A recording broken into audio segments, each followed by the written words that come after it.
Hello everyone, welcome to Dexter cam. आज हम लोग बात कर रहे हैं सॉल्व विद मी सीरीज में टॉप पीवाईक्यू 2021 से लेकर 24 तक के मोल कॉन्सेप्ट और रेडॉक्स रिएक्शन की बात करेंगे। हम लोगों ने इसके क्वेश्चंस कर चुके हैं और अब हम लोग इसके टॉप पीवाईक्यू भी कर लेते हैं जिससे ये चैप्टर वाइंड अप हो जाए। मैंने तुमसे कहा था ना, बीच बीच में कुछ और चीजें लेके आऊंगा जो तुम्हारे लिए बहुत बेनिफिशियल होंगी और तुम्हारे 100% के टारगेट को पूरा करने में मदद करेंगी। तो उसी सीरीज में हम लोग ये भी काम कर रहे हैं, ठीक है ना। तो लगभग लगभग हम लोग हर चैप्टर के 20 से 25 क्वेश्चन लेंगे यार। 4 साल के पेपर 25 वाले इसलिए नहीं ले रहे, इंटेंशनली नहीं ले रहे हैं क्योंकि 25 वालों के तुम्हें एज ए मॉक टेस्ट देने चाहिए, इसलिए वो क्वेश्चंस इसमें नहीं दिए गए, ठीक है ना। तो अब हम लोग स्ट्रेट अवे क्वेश्चंस पे डिस्कशन शुरू करते हैं। कुछ मेरी जो पसंद के क्वेश्चन है वो मैंने लिए। मैं ये नहीं कह रहा कि ये सबसे अच्छे क्वेश्चन है, लेकिन जो मेरी पसंद के थे मैंने वो ले लिए, ठीक है, जिनसे रिपीट कुछ कुछ आ सकता है। तो क्वेश्चन पढ़ते हैं। कह रहा है कि एन ऑर्गेनिक कंपाउंड है 42.1% carbon, 6.4% of hydrogen, remainder is oxygen. If the molecular weight is 342, then the molecular formula of it is.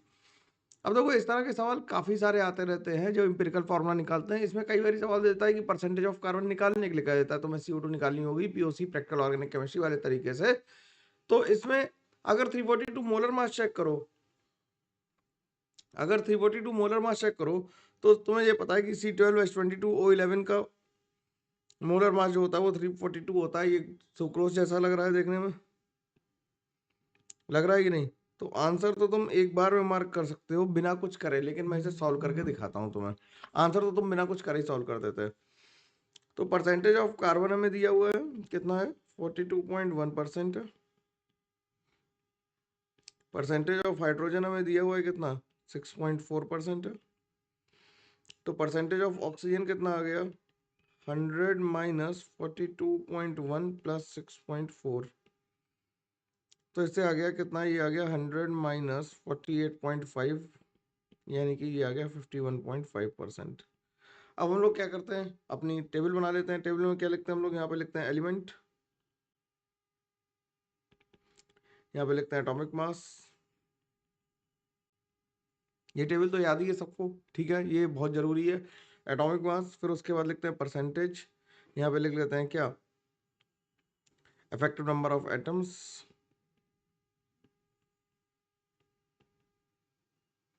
और यहाँ पे लिख लेते हैं सिंपल रेशियो। तो एलिमेंट कौन कौन सा हमारे पास? कार्बन, हाइड्रोजन, ऑक्सीजन, 12, 1 और 16। ये हो गया कितना? 42.1, ये हो गया 6.4 और ये हो गया 51.5। इफेक्टिव नंबर ऑफ एटम्स आ गया 42.1 अपॉन 12, 6.4 अपॉन 1 और 51.5 अपॉन 16। तो ये आ गया 3.5, यहाँ पे आ गया, ये आ गया 6.4 और ये भी लगभग आ गया 3.2 के लगभग, ठीक है, आसानी से आ पा रहा। अब इफेक्टिव नंबर ऑफ आइटम्स कैसे निकालते हैं? परसेंटेज को एटॉमिक मास से डिवाइड कर देते हैं। अब सिंपल रेशियो कैसे निकालेंगे? 3.5 अपॉन 3.5 आ गया।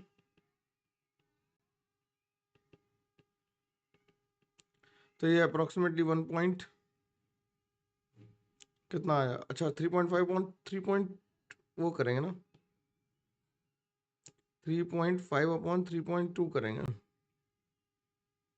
तो 1.09 आ गया। 6.4 अपॉन 3.2 करेंगे तो ये कितना आ गया? ये 2 आ गया। और ये 3.2 अपॉन 3.2 करेंगे तो ये 1 आ गया। तो फॉर्मूला जो आ गया वो आ गया क्या? C1.09H2O1। ठीक, अब इसका हमें ये एम्पिरिकल फॉर्मूला निकल आया। ये क्या निकल आया? एम्पिरिकल फॉर्मूला निकल आया। तो हम जानते हैं एम्पिरिकल फॉर्मूला मास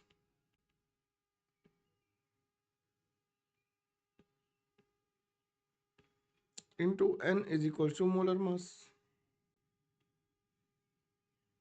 मोलर मास हमें दिया 342। एम्पिरिकल फॉर्मूला मास हो जाएगा 12 into 1.09 plus 2 into 1 plus 16 into 1 into N। तो यहां से N को जब सॉल्व करोगे, N को सॉल्व कर दोगे तो क्या आ जाएगा? N की वैल्यू 11 आ जाएगी। N की वैल्यू 11 आ जाएगी। तो ये आ जाएगा कितना? C12H22O11 आ जाएगा। इतनी मेहनत करने की तुम्हें जरूरत ही नहीं थी भाई। तुम सीधे सीधे, अगर स्मार्ट हो तो स्मार्टली एक्ट करो, तब स्मार्ट कहे जाओगे। तुम सीधे सीधे मोलर मॉलिक्यूलर फार्मूला से मास चेक कर लेते और सीधे ही आंसर आ जाता C तुम्हारा, ठीक है। अगले सवाल पे चलते हैं। अगला सवाल कह रहा है, इस तरह के सवाल, डेंसिटी वाले सवाल बहुत ज्यादा आते हैं, तो हम लोगों ने सोचा इसे कर लेते हैं, एक सवाल ये भी लेते हैं, क्योंकि ये रिपीटेड कॉन्सेप्ट्स हैं जो आते रहेंगे, और मैं ये बता रहा हूँ ये फिर से रिपीट करेगा ही करेगा।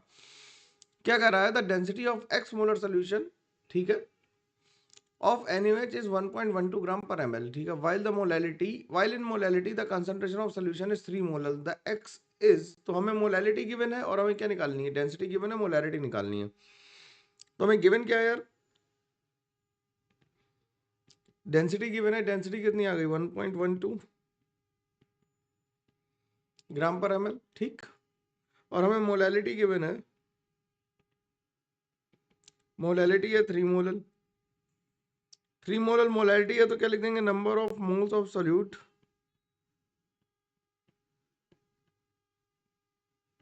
Divide by mass of solvent in KG. Molality का यही फॉर्मूला होता, ठीक। तो हम ये कह सकते हैं कि in 1 kg solvent 3 moles of NaOH are present. बोलो, सवाल को समझ पा रहे हो? 3 moles of NaOH are present, जो गिवन है बस उसी को लिखते चल रहे हैं आराम से, ठीक है। मैं कोई फॉर्मूला यूज नहीं कर रहा हूँ जिससे कि तुम्हें कोई भी कंफ्यूजन या गलती की संभावना ना बने। तो मास ऑफ सोल्यूशन कितना हो गया, मास ऑफ सोल्यूशन हो गया 1000 ग्राम, तो हो गया सॉल्वेंट का मास प्लस 3 इंटू 40 हो गया क्या, ग्लूकोज का, मतलब इसका NaOH का मास, तो ये हो गया 1120 ग्राम्स, ठीक। तो हम वॉल्यूम कैसे निकालेंगे, volume is equal to mass upon density.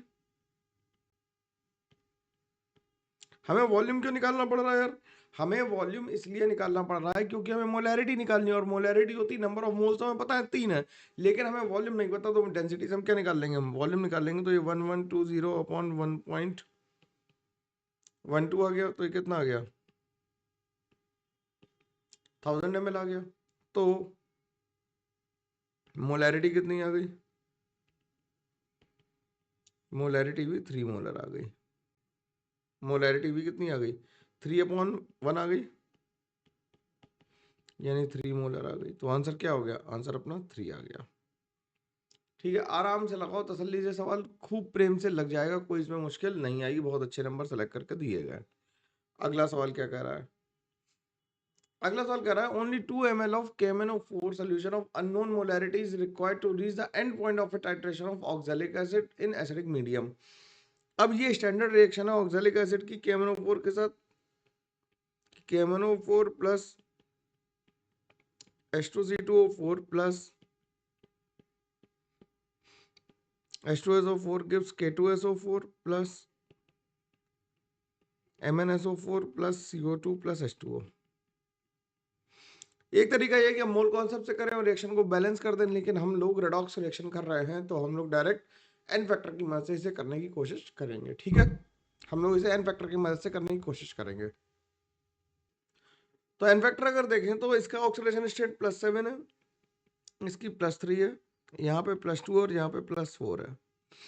तो इसके लिए एन फैक्टर आ गया 7 - 2 यानी कि 5, और इसके लिए एन फैक्टर आ गया 2 × 3 - 4 यानी कि 2। तो हम लिखते हैं अगर एंड पॉइंट पे होगा तो एट एंड पॉइंट क्या होगा भाई, N1V1 = N2V2, यानी क्या, milliequivalents of KMnO4 will be equal to milliequivalents of oxalic acid.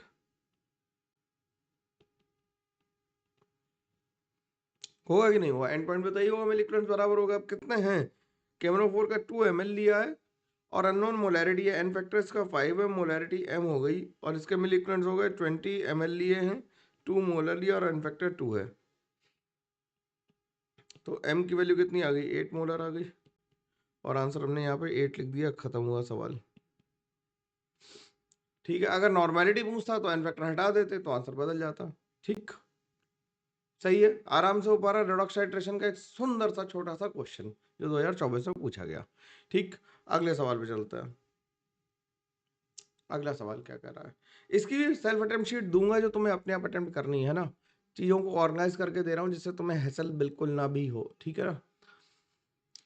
Match the list 1 with list 2, reaction दे रखे और हमें बताना कि कैसे टाइप की रिएक्शन है। अब देखो जरा कि N2 और O2 मिलके NO बना रहे हैं, तो ये कॉम्बिनेशन हो रहा है, तो ये कॉम्बिनेशन है यानी कि फोर्थ हो गया। ठीक, ये रेडॉक्स का पूछ ही नहीं रहा, ये तो 10th वाला क्वेश्चन है बेसिकली। अब PbNO3 को हीट किया तो क्या बन गया, PbO NO2 और O2 बन गया, तो ये क्या है, डिकम्पोजिशन हो गया। अब कह रहा है कि Na को H2O के साथ ट्रीट कराया तो हाइड्रोजन निकली, तो डिस्प्लेसमेंट हुआ ये हाइड्रोजन का, तो ये 2 हो गया। और कह रहा है ट्वाइस NO2 OH माइनस में NO2 माइनस और NO3 माइनस में गया, तो यानी कि ये +4 से कहाँ गया, +3 गया और +5 गया, यानी कि डिस्प्रोपोर्शनेशन हुआ, तो ये 3 आ गया। तो 4 1 2 3 आंसर आ जाएगा, तो आंसर आ जाएगा 3। ठीक है, आसानी से आ पा रहा, कोई परेशानी इसमें नहीं आ रही। अगला सवाल देखते हैं। अगला सवाल कह रहा है identify the incorrect statement regarding the primary standard of titrimetric analysis. Titrimetric analysis के लिए प्राइमरी स्टैंडर्ड के बारे में बात करनी। प्राइमरी स्टैंडर्ड सॉल्यूशंस वो सॉल्यूशंस हैं जिन्हें हम डायरेक्टली वे कर सकते हैं, यानी जिनका कंसंट्रेशन टाइम के साथ वेरी नहीं कर रहा है, उन्हें हम प्राइमरी स्टैंडर्ड सॉल्यूशन कहते हैं। ठीक बात है। तो it should be available in dry form, इसके लिए ये तो सही बात है, हमें इनकरेक्ट बतानी है, सही बात है। It should not undergo any chemical change in air, बिल्कुल सही बात है। इट शुड बी हाइग्रोस्कोपिक, अगर हाइग्रोस्कोपिक हुआ तो क्या करेगा, वाटर को एब्जॉर्ब कर लेगा and should react with another chemical instantaneously and stoichiometrically. तो ये तो गलत बात है, ऐसा तो नहीं होना चाहिए। It should be readily soluble in water, ये सही बात है। और कह रहा है KMnO4 and NaOH can be used as a primary standard, नहीं, ये कैसे हैं, ये सेकेंडरी स्टैंडर्ड सॉल्यूशन है। ये दोनों कैसे हैं, सेकेंडरी स्टैंडर्ड सॉल्यूशन है। तो गलत कौन कौन से हो गए, सी और ई ही हमारा आंसर होगा, तो आंसर हमारा क्या आ गया, 2 आ गया। ठीक है, इनकरेक्ट मार्क करना था, इनकरेक्ट को तुम चाहो तो ऐसे करके हाईलाइट भी कर सकते हो। ठीक है, अगला सवाल देखते हैं। अगला सवाल कह रहा है कि 25 ml of silver nitrate solution is added dropwise to 25 ml of potassium iodide solution. ठीक, the ions present in very small quantity of the solution are. अब क्या कह रहा है कि AgNO3 की रिएक्शन करानी किससे, AgNO3 की रिएक्शन करानी किससे, Ki से। तो इससे AgI बन जाएगा, ये क्या हो जाएगा, ये ये ब्राइट येलो प्रेसिपिटेट है,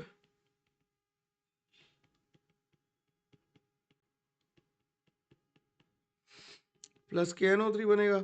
जब ये प्रेसिपिटेट हो गया तो प्रेसिपिटेट का मतलब ये क्या है, स्पेरिंगली सॉल्युबल है।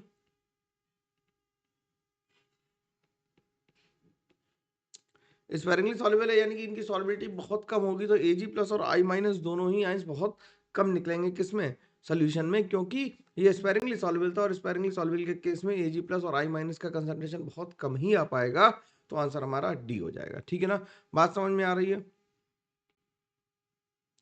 अगला कह रहा है some amount of dichloromethane is added to 671.141 ml of chloroform, इतना गंदा number, to prepare 2.6 into 10 raised to minus 3 molar solution of DCM। Concentration of DCM in ppm बताना है। ठीक, तो हमें मोलैरिटी दी हुई है, मोलैरिटी इज इक्वल्स टू हो जाएगा मोल्स अपॉन वॉल्यूम इनटू 1000। अगर वॉल्यूम हमें ml में दिया हुआ है तो हम 1000 से मल्टीप्लाई कर देंगे। ये दिया 2.6 into 10 raise to the power -3 is equals to moles आ गए, वॉल्यूम आ गया 671.414 into 10 raise to the power 3। अब हमें DCM का मोलर मास निकाल लो। मोलर मास ऑफ DCM कितना हो जाएगा, कार्बन का हो गया 12, 2 हाइड्रोजन का हो गया और इसका हो गया 71, तो ये हो गया कितना 85 हो गया। तो मास हमें अमाउंट निकाल लेते, तो इसे लिख लें x upon 85 is equal to 2.6 into 10 raise to the power -3 into 671.141 divided by 10 raise to power 3।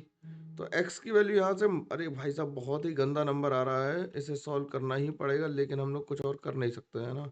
Main solve उन्हें पूछा था यार, उन्हें ब्लेम भी नहीं कर सकते, उनके साथ तो बर्दाश्त करना पड़ेगा ना। 10 रेज़ टू द पावर 3 लिखा हुआ है ना, ये क्या लिखा हुआ है, 10 रेज़ टू द पावर 3 लिखा है, राइटिंग वैसे तो मैं साफ ही लिखता हूँ है ना। तो यहाँ से जब x की वैल्यू सॉल्व करोगे तो मैं डायरेक्ट लिख दूं, इसे एक्स की वैल्यू लिख सकता हूँ ना मैं, इतना तो लेवरेज ले ही सकता हूँ क्योंकि 0.148 ग्राम्स आ गई।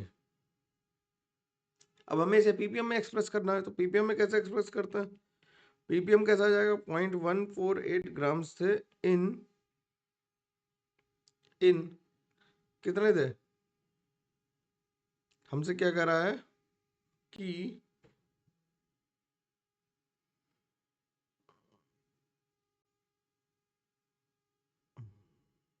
हमसे क्या कह रहा है कि पीपीएम बाई मास निकालना है, पीपीएम बाई मास निकालना है। तो जब इसे पीपीएम बाई मास निकालना तो हमें इसके डेंसिटी से मल्टीप्लाई करना पड़ेगा। डेंसिटी कितनी दी है यार? ऊपर दी हुई ना, ये डेंसिटी दी हुई है, इसका भी ध्यान रखना कि 1.49 डेंसिटी दी हुई है। तो डेंसिटी इंटू वॉल्यूम कर दें तो इससे आंसर आ जाएगा 148 पीपीएम। ठीक, डायरेक्टली आ जाएगा, सॉल्व कर दोगे तो आंसर आ जाएगा। तो 148 लिख देंगे इसका आंसर और आगे बढ़ जाएंगे। ठीक, अगले सवाल पे चल सकता है। अगला सवाल कह रहा है an indicator X is used in studying the effect of variation of concentration of iodide ion as the rate of reaction of iodide ion with H2O2 at room temperature. ठीक है, ये क्लॉक रिएक्शन की तरह भी use होती है। कह रहा है the indicator X forms blue colour solution with compound A present in the solution. ठीक, the indicator X and the compound A is, क्या कह रहा है कि एक्स को कंपाउंड को यूज किया for the variation of iodide ion with the rate of reaction. तो क्या हो रहा है कि I माइनस जब H2O2 से रिएक्ट कर रहा है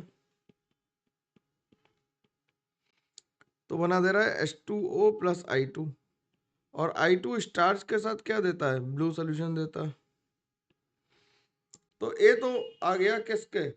कह रहा है इंडिकेटर एक्स कौन सा है? एक्स तो स्टार्च है। ठीक, और कंपाउंड ए क्या है? ए आयोडीन है। ठीक, तो आंसर क्या आ गया? आंसर आ गया 1। सिंपल था है, बिल्कुल स्टार्च देख के ये आंसर आ जाना चाहिए था। अगला क्या कह रहा है? अगला कह रहा है during the reaction of permanganate with thiosulphate the change in oxidation state of magnesium manganese occurs Y3 in which of the following medium it will favor the reaction। अब MnO4 माइनस की रिएक्शन जो हुई उससे thiosulphate से हुई, हमें reaction लिखने की जरूरत ही नहीं है भाई। देखो ध्यान समझना बात, हमें रिएक्शन लिखने की जरूरत नहीं है। कह रहा है कि एन फैक्टर 3 से चेंज हुआ तो ये Mn+4 में गया, अब +4 से +3 में गया, +7 से +4 में गया, n=3 आया, तो ये कौन से मीडियम में जाता है? ये तो न्यूट्रल मीडियम में होता है। ठीक भाई, अगर तुम्हें सारे याद करने हो तो Mn अगर +2 में चला जाता है यहाँ से तो किस में जाता है? एसिडिक मीडियम में। और एसिडिक मीडियम के लिए एन फैक्टर जो आता है वो कितना आ जाता? 5 आ जाता। और बेसिक मीडियम के लिए Mn+6 में जाता है। किसके लिए? बेसिक मीडियम के लिए। तो ये क्या हो गया? एक्वस न्यूट्रल सोल्यूशन हो गया। ठीक है, ये बात ये बहुत इंपॉर्टेंट है, इसे ध्यान रखना, बिल्कुल भूलना मत। ये कई बार कई जगह अलग अलग तरीके से पूछी आने वाली बात है, इसे ध्यान रखेंगे हम लोग। ठीक है, कतई नहीं भूलेंगे, बिल्कुल नहीं भूलेंगे। ठीक है ना, कतई का मतलब बिल्कुल। अगला देखो, अगला कह रहा है 20 ml of calcium hydroxide solution was consumed when it was reacted with 10 ml of unknown sample solution of H2SO4. Also 20 ml of standard solution of 0.5 molar HCl contains 2 drops of phenolphthalein was titrated with calcium hydroxide. The mixture shows pink color when the burette displayed the value of 35.5, whereas the burette shows 25.5 initially. The concentration of H2SO4। इतना बड़ा सवाल था, पढ़ के हम लोग गए भूल। फिर से पढ़ते हैं। कह रहा 20 ml solution of calcium hydroxide was consumed when it is reacted with 10 ml of unknown solution of H2SO4। ठीक है, ये तो होगी यहाँ तक बात। Also 20 ml of standard solution of 0.05 molar HCl containing 2 drops of phenolphthalein was titrated with phenolphthalein। तो हम ये कह सकते हैं कि मिलिक्वेंट्स ऑफ कैल्शियम हाइड्रोक्साइड जो है वो HCl वाले इन डेटा से हम लोग निकाल सकते हैं। मिलिक्वेंट्स ऑफ किसके हो जाएंगे? HCl के, और HCl के मिलिक्वेंट्स कितने आ गए? 20 × 0.5 यानी कि 10। तो मिलिक्वेंट्स आ गए कितने? 10 आ गए।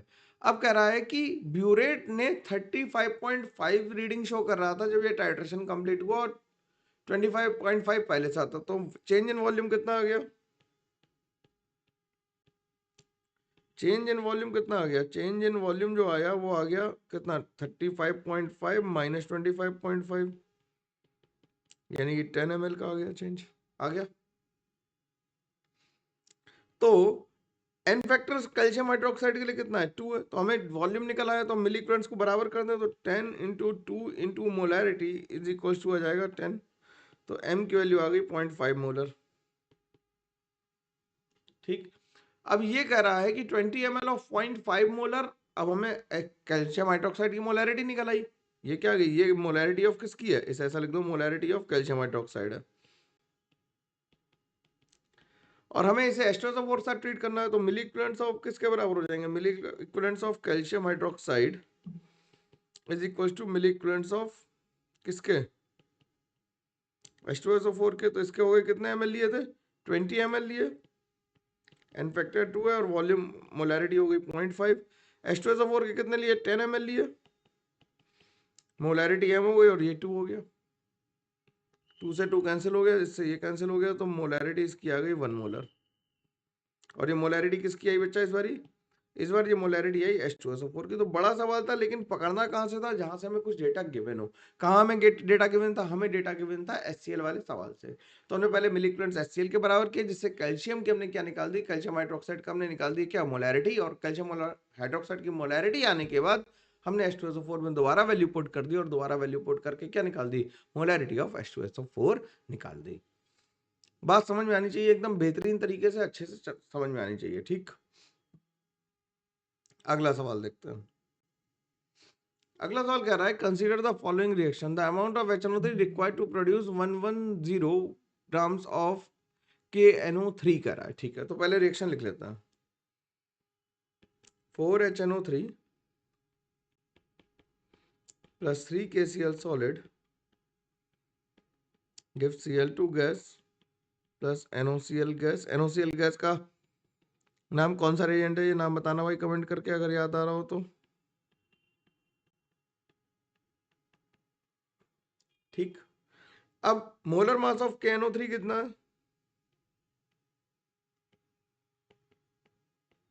क्योंकि हमें अमाउंट दिया हुआ है। मोलर मास ऑफ KNO3 कितना है? पोटेशियम हो गया 39, ये हो गया 14 और ये हो गया 16 3 48। तो ये हो गया 8 9 4 13 और 8 21। हासिल आई 2, 4 4 8 हो तो 10, 101 हो गया। तो मोल्स ऑफ KNO3 कितने आ गए? मोल्स ऑफ KNO3 आ गए 110 अपॉन 101। अब हमसे पूछ रहा है कि अमाउंट ऑफ HNO3 रिक्वायर है, तो हम ये लिखेंगे 3 moles of KNO3 is obtained by 4 moles of HNO3। ऊपर हमें रिएक्शन लिखी हुई है, तो 110 अपॉन 101 मोल्स किससे होंगे? 4/3 इंटू 110 अपॉन 101। बोलो। तो ये मोल्स आ गए, मोल्स ऑफ HNO3 आ गया। और हमें निकालना है अमाउंट, यानी कि मास निकालना है ग्राम्स में। तो मास ऑफ HNO3 कितना आ गया? 4/3 टाइम्स 110 इंटू 63 डिवाइडेड बाई 101, तो ये हो गया 21। ये ऑलमोस्ट 5 हो गया, और ये हो गया 4 प्लस ये हो गया 5 हो गया, और ये हो जाएगा कितना? 5 से काट देंगे तो ये 22 खिला हुआ है, 2288। 90 के आसपास आना चाहिए आंसर। तो 90 91 आ रहा आंसर, तो 91 पे क्लिक कर दो। देखो हमने क्या किया, इससे इसे डिवाइड किया, इससे इसे डिवाइड करो तो ये कितना आ जाएगा? लगभग 5 आ जाएगा। इससे इसे करोगे तो 22 आ जाएगा लगभग। 22 इंटू 4 कितना हो जाएगा? 88 से ऊपर आना चाहिए, 91 के आसपास आना चाहिए, तो 91.5 लिख दिया। ज़्यादा दिमाग लाने की जरूरत नहीं। ठीक है ना? अगला सवाल करा जाए। सवाल समझ में आते जा रहे हैं आराम से। करा 100 ml solution of CH3CH2 MgBr on treatment with methanol produces 2.24 grams of a gas at STP. The weight of the gas produced in milligrams is। ठीक है, अब होगा क्या कि ये ग्रिग्नार्ड रिएजेंट है और ये ज़ेरेवेटनॉफ मेथड है। इसकी रिएक्शन मेथनॉल से कराई तो इससे इथेन बन गई, क्या बन गई, इथेन बन गई इससे। अब ये इथेन बन गई, इथेन का मोलर मास क्या है, ये गैस अपनी है और इसका मोलर मास है 30। तो मोल्स ऑफ गैस कितने आ गए, मोल्स ऑफ गैस कितने आ गए, 2.24 अपॉन 224 इंटू 10⁻⁻²। ठीक, तो ये दो और हट गए तो इससे आ गया 10⁻⁻4 मोल्स आ गए। तो मास ऑफ गैस कितना आ गया, ग्राम्स, यानी कि 300 मिलीग्राम्स, सॉरी 3 इंटू 10⁻³ ग्राम्स, यानी 3 मिलीग्राम्स, है ना। तो 3 आंसर लिख देंगे इसका, आसानी से आ पाएगा, इसमें कोई दिक्कत किसी को भी नहीं आएगी। अगला सवाल देखते हैं। अगला सवाल कह रहा है haemoglobin contains 0.34% of iron by mass, the number of iron atoms in 3.3 grams of haemoglobin is. अब इसमें क्वेश्चन को पढ़ने के बाद कई बार ऐसा लगता है कि इसमें सवाल हमें पता नहीं चल रहा कहना क्या चाह रहा, डेटा कम दिया हुआ है, लेकिन हम लोग क्या करेंगे, इसे सही से करने की कोशिश करेंगे। कह रहा है कि 3.34% आयरन बाई मास है, तो यानी कि 100 ग्राम्स ऑफ हीमोग्लोबिन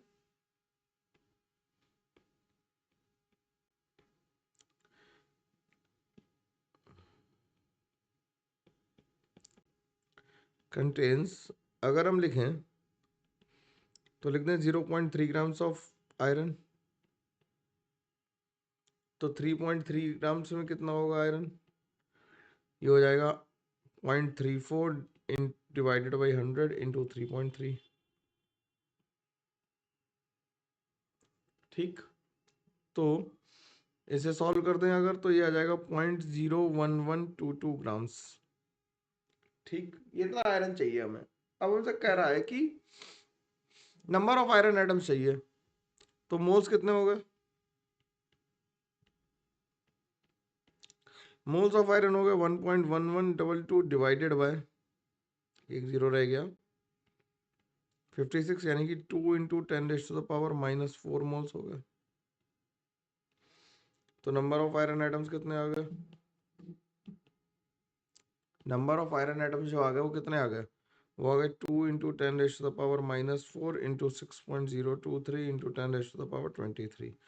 तो 10⁻19 के 20 के आंसर आ रहा है 1.21 इंटू 10⁻20। तो आंसर सी आ गया। ऐसा ही एक क्वेश्चन बनता है कि कहता है कि मिनिमम मोलर मास कितना होगा, अगर 0.34% आयरन है तो हीमोग्लोबिन का मोलर मास कितना होगा। तो मोलर मास के लिए क्या करेंगे, कम से कम एक आयरन होना जरूरी है, तो कम से कम एक आयरन होना जरूरी है, तो जो गिवन मास है उसमें इतना आयरन है, तो इतने में इतना है, तो ये 1 मोल आयरन कितने में होगा ये निकाल देंगे। मतलब समझ गया ना, कि 100 ग्राम में 0.34 है तो 100 ग्राम में कितने मोल है वो निकला है ना, 0.34 डिवाइडेड बाय 56 इतने मोल से, तो मिनिमम एक मोल तो होना ही चाहिए, तो एक से डिवाइड कर देंगे तो मोलर मास निकल आएगा, और रिवर्स कर देंगे कैलकुलेशन बस। ठीक है, अगला सवाल देखो क्या कह रहा है, chlorophyll extracted from the crushed green leaves was dissolve in water to make a 2 litre solution of magnesium of concentration 48 ppm, the number of magnesium atom in the solution is. ठीक, अब हमें पीपीएम दिया हुआ है तो हमसे कहते हैं कि पीपीएम क्या हो जाएगा, 48 इज इक्वल टू हो जाएगा mass of magnesium divided by total mass कितना होगा, 2 लीटर का सोल्यूशन है तो 2000 किलो मान लेते हैं, इंटू 10⁻6 कर देते हैं। तो ये इससे कैंसिल हो गया, 3 बचा, तो मास ऑफ मैग्नीशियम जो आ गया वो आ गया 96 इंटू 10⁻³ ग्राम्स। तो मोल्स ऑफ मैग्नीशियम कितने आ गए, देखो ये सवाल देखने में ही बड़े हैं, केवल करने में आसान है। मोल्स ऑफ मैग्नीशियम कितने आ गए, 96 इंटू 10⁻³ डिवाइडेड बाई 24, यानी कि 3 इंटू 10⁻³ मोल्स आ गए। तो नंबर ऑफ एटम्स कितने आ गए, number of atoms is equal to 3 into 10⁻³ into 6.02 into 10⁻23। तो ये हो गया 18.06 इंटू 10⁻20 आ गया। तो हमें दिया हुआ x इंटू 10⁻20, तो हम क्या लिखते हैं, ये 24 दूनी एक मिनट हो गया, 24 एकम 24 24 दूनी 72 48 24 शौक होगा, यहाँ पे 4 होगा यार, सॉरी मैंने 3 लिख दिया गलती से, तो हो जाएगा 24.12 हो जाएगा। मेरी कैलकुलेशन में थोड़ी सी एरर हो गई, तो आंसर क्या आ जाएगा, आंसर इसका 24 आ जाएगा। ठीक है, ये सीधी मिस्टेक थी मेरी, ठीक है, इग्नोर कर देना यार, है ना। अगले सवाल पे चलते हैं। अगला सवाल कह रहा है कि 0.4 grams of NaOH and Na2CO3 and some inert impurity was titrated with N/10 normal as N/10 SCl using phenolphthalein as an indicator. 17.5 ml of SCl was required at the end point. After this, methyl orange was added and titrated 1.5 ml of same SCl was required for the next end point. The weight percent of Na2CO3 in the mixture. ठीक है, तो ये सवाल हम लोग theoretical जैसे करते हैं वैसे ही करेंगे। हम लोग जानते हैं दो इंपॉर्टेंट पॉइंट है, क्या लिख लेते हैं कि इन फेनोफ्थलीन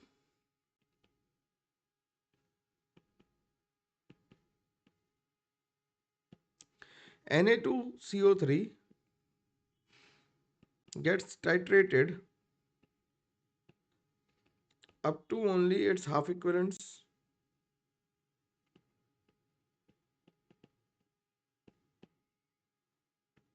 and NaHCO3 does not get titrated। ठीक, ये बात ध्यान रखने की है। तो हमने मान लिया हम लोग जैसे थ्योरी में करते थे कि NaOH ले ले और Na2CO3 ले ले, ये A हो गया, ये B हो गया, तो milliequivalents of HCl used in phenolphthalein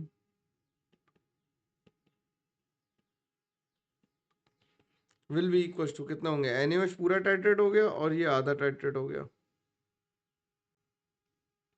तो ये इक्वेशन बन गई 1। और इसका मतलब अगर हम देख लें HCl कितना लगा है 17.5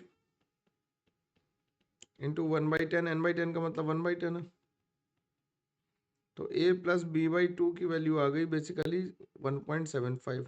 इसे इक्वेशन नंबर 1 यहाँ पे नाम दे देता है। ठीक है, अब milliequivalents of HCl used in methyl orange. अब मिथाइल ऑरेंज इनिशियली नहीं लिया है, कह रहा है इसके बाद लिया है, तो कितना लगे, अब केवल b/2 बचे थे किसके, NaCO3 के, Na2CO3 के b/2 बचे थे, NaOH तो हो गया खत्म, तो ये कितना आ गया, इसके कितने लगे 1.5 ml लगे, 1.5 divided by 10 is equal to b/2, तो 0.15 इज इक्वल टू b/2 हो गया, तो b की वैल्यू आ गई 0.3, b की वैल्यू 0.3 आ गई, तो a की वैल्यू आ गई, ऊपर वाली इक्वेशन से देखेंगे, इसे इक्वेशन नंबर 2 मान लो, तो इससे निकल आएगा 1.6।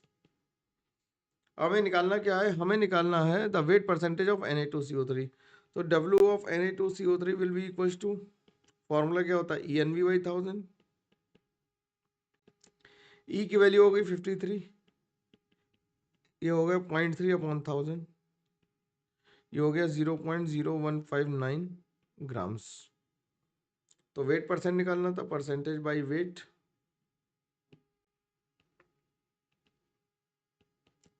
तो हो गया 0.0159 डिवाइडेड बाय कितना था, 0.4 था इंटू 100, 0.4 था, ठीक। तो ये डेसिमल यहाँ से हटा के ये हटेंगे, सारे ही हट जाएंगे, ठीक है ना। ये हटाओगे तो नीचे कितने जीरो आ जाएंगे, 4 जीरो आ जाएंगे, 3 जीरो आ जाएंगे, और ये बचेगा कितना, यहाँ पे आ जाएगा डेसिमल, तो 5.9 यानी कि कितना बचा, 3 पॉइंट कितना, 4×3 = 12, 3 बचा, 4×3 = 36, और फिर बचा 3×4 = 28, तो ये लगभग लगभग 4 लिखा सकता है, क्योंकि नियरेस्ट एंड डियर पे राउंड ऑफ भी करना है, तो आंसर को हम 4 लिख देते हैं। जो कैलकुलेशन आसानी से हो पा रही है उसे तो करना बनता ही है यार, है ना। ठीक, अगला देखो, अगला सवाल क्लासिकल लैब मैनुअल का सवाल है, कह रहा है consider the titration of NaOH versus 1.25 molar oxalic acid solution at the end point the following burette readings are obtained. हमें 4.15 4.5 4.4 4.4 और 4.4 मिल रही है।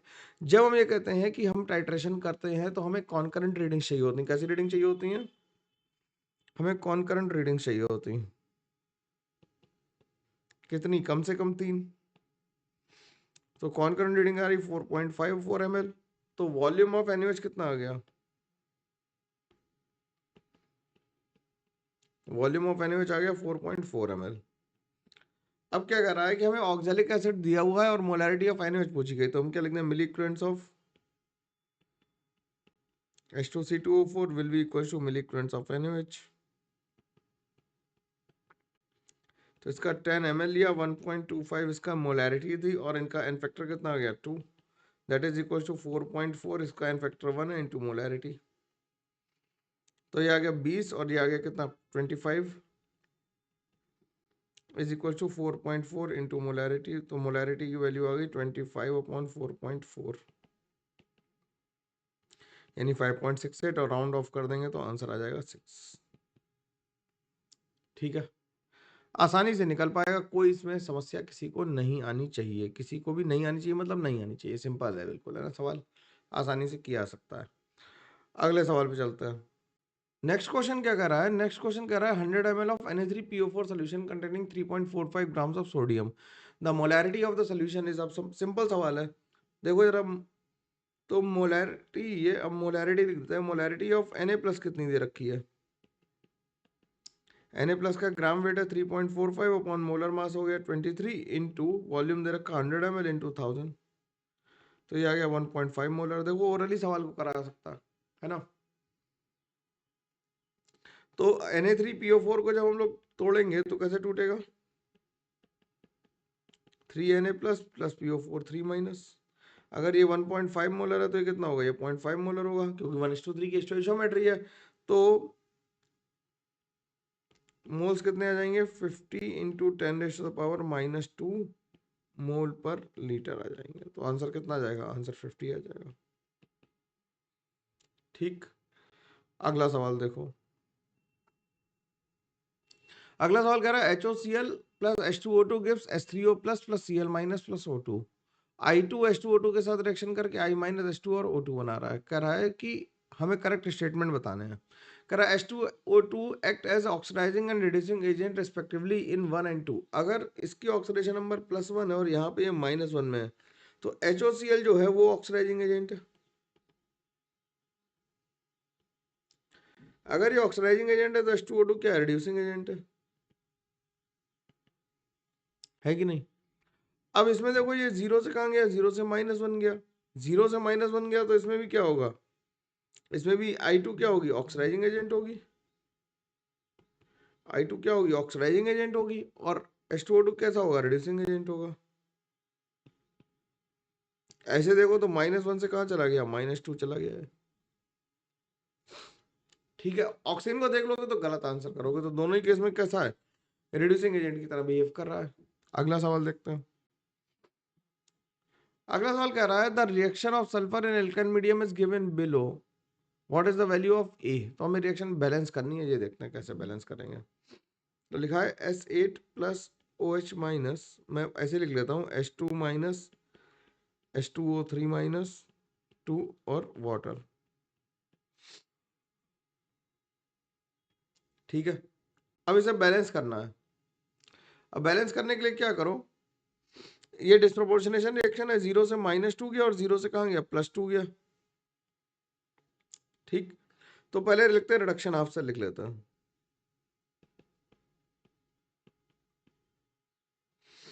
S8 कहाँ गया कन्वर्ट होके, H2 माइनस में गया तो यहाँ पे 8 कर दिया, तो यहाँ पे 16 इलेक्ट्रॉन्स कर दिया। होगी रिएक्शन बैलेंस, बोलो। ये इक्वेशन नंबर 1 हो गई। अब ऑक्सीडेशन हाफ से देखना जरा।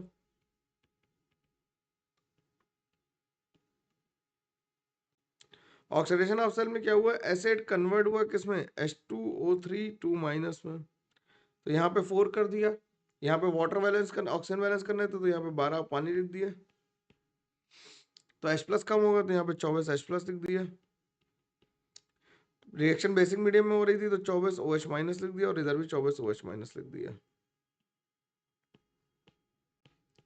ठीक, रिएक्शन बेसिक मीडियम में हो रही थी तो दोनों तरफ 24 OH माइनस लिख दिया। ये 24 H प्लस और 24 OH माइनस मिलके क्या बन गए होंगे, 24 वाटर, और यहाँ से 12 कैंसिल हो जाएंगे तो इसे लिखते हैं acid plus 24 OH minus gives 4 H2O4 3 minus plus 12 water.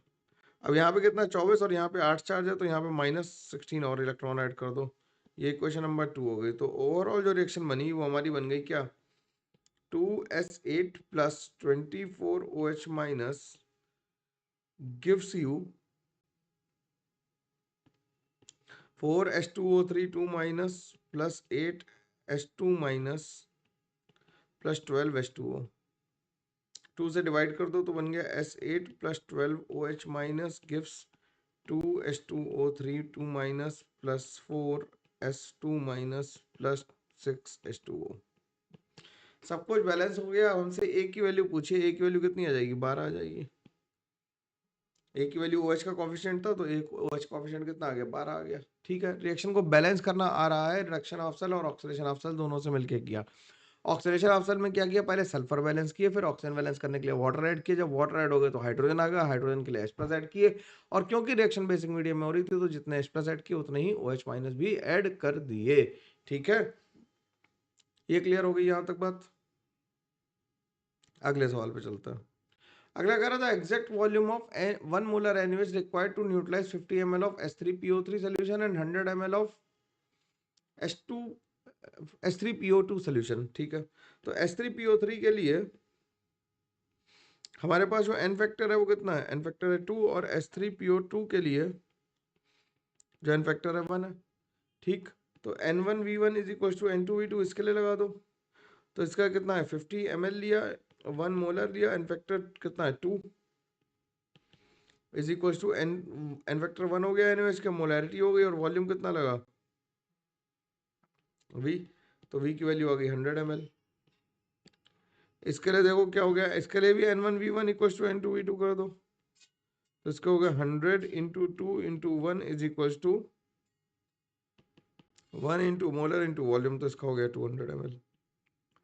तो एक के लिए 100 लग रहा है, एक के लिए 200 लग रहा है, तो आंसर क्या आ गया, सी आ गया। तो मैं ये बताने के लिए कि H3PO4 का एन फैक्टर 2 होता है और H3PO2 का एन फैक्टर 1 होता है, ये रिएक्शन लिखना जरूरी था। अगला देखो क्या करा।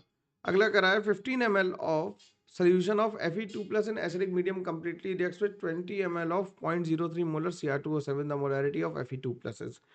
अब Fe2+ को जब Cr2O7 के साथ ट्रीट कराओगे यार, तो Fe+3 में जाएगा और क्रोमियम +3 में जाएगा। तो इसके लिए एन फैक्टर +2 से +3 गया, कितना आया एन फैक्टर, इसके लिए 1 आया, और इसके लिए +6 से +3 में गया, तो इसके लिए एन फैक्टर आ गया 6। ठीक, तो milliequivalents of Fe2+ is milliequivalents of Cr2O7 2-। तो ये क्या हो गया, 15 ml of N factor 1 molarity ले रहे हैं = 20 ml ऑफ 0.03 × 6। तो मोलैरिटी की वैल्यू आ गई कितनी, मोलैरिटी की वैल्यू आ गई कितनी, ये आ गई 6 × 0.3 × 2 डिवाइडेड बाई 15। तो ये 0 हो गया, तो ये हो गया 36/150, यानी कि कितना बचा है, इसे कैंसिल कर देते हैं, इसे कैंसिल कर दें, किससे किससे करोगे कैंसिल, बताओ इसे भाई। और 0.03 है, ठीक है। तो ये कितना बचा यार, इसे कैंसिल करो जरा, हमें इंटू 10⁻² में लाना है। तो एक काम करो यार, यहाँ से एक हमने ये कैलकुलेशन एरर कर दी यहाँ पे, इसे लिख लो ऐसे करके कि 20 × 0.03 को हटा देते हैं, 3 लिख देते हैं, × 6 × 10⁻² लिख लेते हैं, डिवाइडेड बाई 15 हो जाएगा। तो 5 या 15, 5 चौक 20 आ जाएगा, 3 से 3 कैंसिल हो जाएगा, तो ये 24 × 10⁻² मोलर आ जाएगा। तो यहाँ पे लिख दें 24 आंसर। ठीक, अगला सवाल देखो। अगला कह रहा है species that does not show disproportionation reaction. अब ब्रोमीन +7 में तो हाईएस्ट में, इसमें +1 में, इसमें +3 में, और इसमें +5 में, तो जिसमें हाईएस्ट में वो डिस्प्रोपोर्शनेट कैसे ही होगा, तो आंसर क्या जाएगा, ए आ जाएगा। अगला क्या कह रहा है 10 ml of 0.05 molar KMnO4 solution is consumed in titration with 100 ml of oxalic acid. देख रहे हो फिर से क्वेश्चन है, strength of the oxalic acid solution हमें बतानी है। तो हम इसके लिए लिख दें क्या, N1V1 इक्वल्स टू N2V2 लिख सकते हैं। अब तो हम रिएक्शन तो ऊपर वाली याद ही है। केमनोफोर के लिए एन फैक्टर कितना है, 5 है, और ऑक्जेलिक एसिड के लिए एन फैक्टर है कितना, 2 है। तो ये कितना आ जाएगा, 10 से 10 कैंसिल हो गया, तो इसकी मोलैरिटी आ गई 0.25 divided by 2 moles per litre आ गई। तो ग्राम पर लीटर के लिए क्या करेंगे, ऑक्जेलिक एसिड का फॉर्मूला क्या होता है, H2C2O4 डॉट 2H2O, तो ये होता है कितना, 126। तो मोलैरिटी की वैल्यू होगी 0.25 डिवाइडेड बाई 2 इंटू 126, तो ये आ गया कितना, 1/4 इंटू 2 इंटू 126, तो ये आ गया 126/8 आ गया, 126/8 आ गया, तो ये आ गया 8 एकम 8, 8 पंजे 40, फिर बचा 6, 8 7 56, 8 पंजे 40, ठीक, ये ग्राम पर लीटर आ गई। और हमें लिखना कितना, 1575 इंटू 10⁻⁻2 के ऑर्डर में लिखना है, तो हमें ये ग्राम पर लीटर का आंसर आ गया। तो आंसर क्या आ गया, 1575 आ गया। यार मैंने रिएक्शन बैलेंस नहीं की, ये मानते हुए कि तुम्हें एन फैक्टर और ये पता चल जाएगा, ठीक है। अगला कह रहा which of the following set all species show disproportionation. Disproportionation कौन शो करेगा, इसमें क्लोरीन कितने में, +3 में, F2 0 में, Mn +7 में, +7 से डिस्प्रोपोर्शनेशन खत्म हो गया, ये +6 में तो यहाँ से खत्म हो गया, इसमें +7 में तो यहाँ से खत्म हो गया, इसमें +7 में तो यहाँ से खत्म हो गया, तो आंसर यही बचा, +6 +3 0 और +3, तो ये डिस्प्रोपोर्शनेट कर सकता, तो आंसर क्या आ गया, सी आ गया। अगला सवाल देख लो। अगला कह रहा था polythionic acid SX325 the oxidation state of sulphur कितनी होगी, तो इसका स्ट्रक्चर ड्रॉ कर लो। तो हमने 4 ले लिए, तो इस पे ऑक्सीडेशन नंबर +5 आ गई, और इन दोनों पे कितनी आ जाएगी, 0 0 आ जाएगी, तो 0 और +5 आंसर हमारा आ जाएगा। तो इस तरह से यार हम लोगों ने 25 क्वेश्चंस किए हैं टॉप PYQs जो 2021 से 2025 तक के। तुम्हारा काम क्या है, इन PYQs की भी सेल्फ अटेम्प्ट शीट अटेम्प्ट करनी है और इसे बढ़िया से करके रखना है, ठीक है। तो ये चैप्टर अब मैं माइंड अप मान लेता हूँ, तुम लोग चैनल को लाइक शेयर सब्सक्राइब कर रहे होगे, ज़्यादा लोगों तक पहुँचा रहे होगे मेरी बात, मैं ये मान लेता हूँ, और हम लोग ग्रो करेंगे तेजी से, और कंटेंट तो मैं डाल ही रहा हूँ, तो कोई टेंशन की बात ही नहीं है। कोई दिक्कत हो तो बिल्कुल मैसेज करके पूछ लेना, मैं आंसर करने की कोशिश करूंगा।